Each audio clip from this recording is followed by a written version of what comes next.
सर्वप्रथम मी आपल्या माध्यमातून माझ्या टेटोली पंचायत समिती गणातील सर्व मतदार बंधू भगिनींचे मी आभार व्यक्त करतो।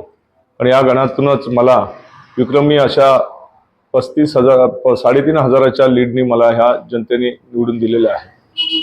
आणि या निवडणुकीच्या दरम्यान मी ग्रामीण भागामध्ये जात असताना आम्ही ज्यांच्या नेतृत्वाखाली ही निवडणूक लढवली त्या आदरणीय नामदार योगेशदादा कदम यांच्या माध्यमातून झालेली जी विकास कामे आधी होतीच, परंतु बरेच कालावधीनंतर जिल्हा परिषद आणि पंचायत समितीच्या स्थानिक स्वराज्य निवडणुका होत आहेत।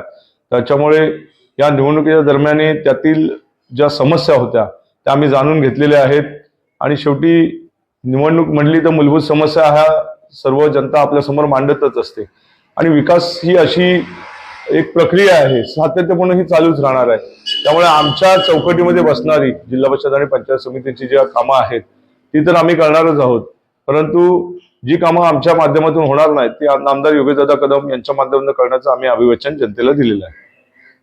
माझ्या राजकीय जीवनामध्ये मी कधी कुठल्याही महत्त्वाकांक्षा अशा मनात ठेवून चाललो नाही, पण मात्र जी संधी मला मिळाली त्या संधीला मी न्याय देण्याचं काम केलेलं आहे। मी सरपंच पदाचा जेव्हा आलो त्यावेळी पण मी असं सरपंच होईन असं मला वाटलं नव्हतं, पण संधी मिळाली।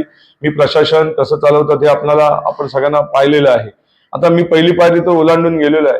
आणि एखादा कुठलाही राजकीय व्यक्ती असू दे त्या सभागृहातलं महत्त्वाचं पद भूषवायला कोणाला आवडणार नाही, पण मला एक आहे, मला कुठली स्पर्धा करून काही मिळवायचं नाही, पण मला वरिष्ठांनी जर मला जर संधी दिली तर निश्चित मी त्या संधीचं म्हणजे त्यांना अनुरूप असं काम करेन, एवढी मात्र मला त्याच्याबद्दल माझ्या मनामध्ये शाश्वती आहे। आणि मला निश्चित संधी मिळाली तर त्या संधीचा जनतेसाठी चांगला उपयोग करेन असं मला मनोमन माझी खात्री आहे।